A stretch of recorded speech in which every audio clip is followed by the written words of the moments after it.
Hi everyone, আসসালামু আলাইকুম। আশা করছি সবাই ভালো আছেন। আমি আল্লাহর রহমতে ভালো আছি। আজকে আমি আপনাদের মাঝে নিয়ে এসেছি বিয়েবাড়ির স্টাইলের চিকেন রেজালা, যেটা ঘরোয়া কিন্তু তৈরি করে দেখেছি আমি আপনাদের মাঝে। আশা করছি আপনাদের কাছে রেসিপিটা ভালো লাগবে। যদি ভালো লাগে তাহলে চ্যানেলটাকে সাবস্ক্রাইব করার অনুরোধ রইল। তাহলে চলেন দেখে নেই যে কিভাবে আজকের এই চিকেন রেজালাটা তৈরি করেছি বিয়েবাড়ির স্টাইলে। প্রথমে আমি এখানে নিয়েছি চিকেন। এখানে এক কেজি পরিমাণে সোনালি চিকেন আছে। আপনারা চাইলে কিন্তু ব্রয়লার চিকেন কিংবা হাড় চিকেন দিয়েও করতে পারেন। আমি সুন্দরভাবে কেটে পানি ঝরিয়ে রেখেছি। তারপরে একটা প্যানে দিয়ে দিলাম চিনি অল্প পরিমাণে, তারপরে দিলাম পেঁয়াজ কুচি দিয়ে ভালো করে এখন ব্রেস্তাটা তৈরি করে নিব। দেখেন ব্রেস্তা হয়ে গেছে। এখন ওই তেলের ভিতরে আমি গরম মশলার ফোড়ন করে নিলাম। তারপর হাফ কাপ পরিমাণে পেঁয়াজ কুচি দিয়ে দিলাম, দিয়ে ভালো করে তেলের সাথে কিছুক্ষণ ভেজে তারপরে দিয়ে দিলাম আদা রসুনের পেস্ট 1 টেবিল চামচ পরিমাণ আছে এখানে। ভালো করে অনবরত নাড়াচাড়া করে তেলের সাথে মশলাটাকে কিছুক্ষণ কষিয়ে নিলাম। তারপরে বাকি উপকরণ দিয়ে দেবো মরিচের গুঁড়ো, ধনিয়ার গুঁড়ো, জিরার গুঁড়ো আর স্বাদ মতো লবণ দিয়ে আবার বেশ কিছুক্ষণ তেলের সাথে ভেজে নেব মশলাটাকে।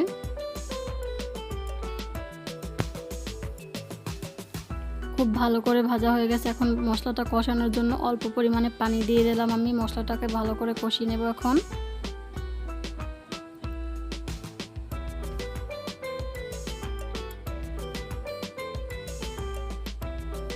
মশলাটা ভালো করে কষানো হয়ে গেছে। এখন আমি চিকেনটাকে আগে থেকে পরিষ্কার করে রেখেছি সেটা আমি দিয়ে দিলাম, দিয়ে ভালো করে নাড়াচাড়া করে মশলার সাথে মিশিয়ে নেব। নেওয়া হয়ে গেছে দেখতে পাচ্ছেন। এখন ঢাকনাটা দিয়ে আমি 15 মিনিট রান্না করব চিকেনটা। 15 মিনিট পরে ঢাকনাটা উঠিয়ে নিলাম, তারপরে নাড়াচাড়া করে দিব।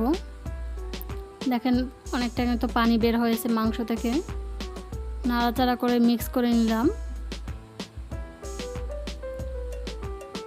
ঢাকনাটা দিয়ে আবার বেশ কিছুক্ষণ রান্না করব আমি।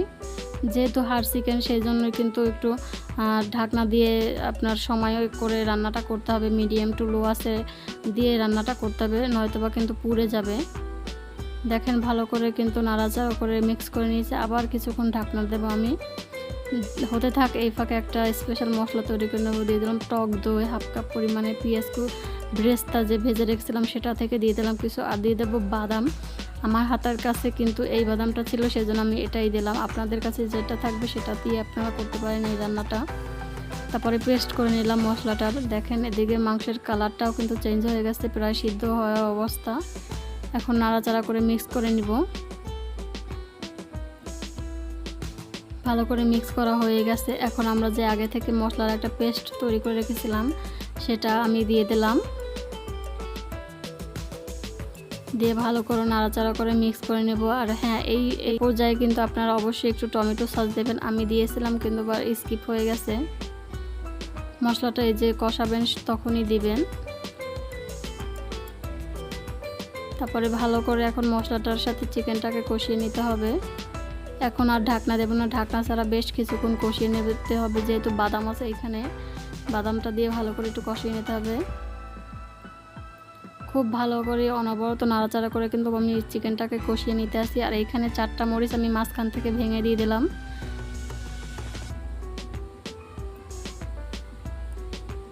দেখেন অনবরত নাড়াচাড়া করে কিন্তু মাংসটাকে আমি কষিয়ে নিয়েছি। খুব ভালো করে কষানো হয়ে গেছে। এখন এখানে দিয়ে দিলাম লিকুইড দুধ।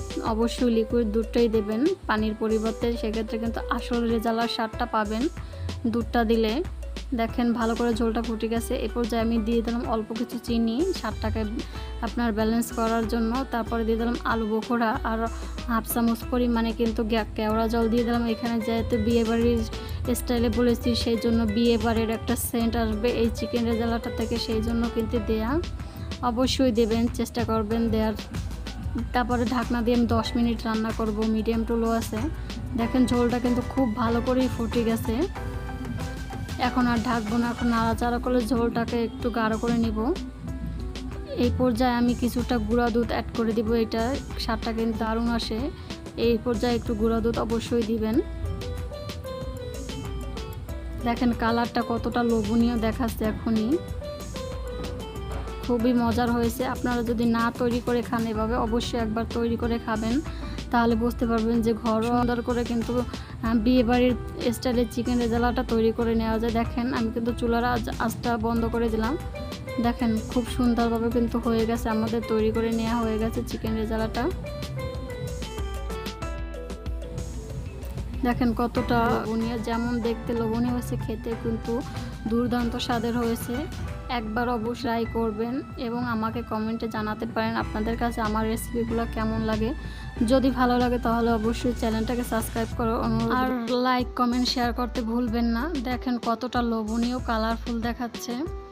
এটা কিন্তু বিরিয়ানি কিংবা পোলাওর সাথে খেতে কিন্তু অসম্ভব মজার হয়েছে। আমি কিন্তু আজকে পোলাওর সাথে সার্ভ করছি, আর খেতে কিন্তু অসম্ভব মজার হয়েছে। আমার মেয়েও বলেছে খুবই মজার হয়েছে। দেখেন কতটা লোভনীয় দেখাচ্ছে খাবার প্লেটটাকে। দেখেন চিকেনটা কতটা সফট এবং সুন্দরভাবে সিদ্ধ হয়ে গেছে, খেতেও কিন্তু মজার হয়েছে। ধন্যবাদ, সবাই ভালো এবং সুস্থ থাকবেন। আল্লাহ হাফেজ।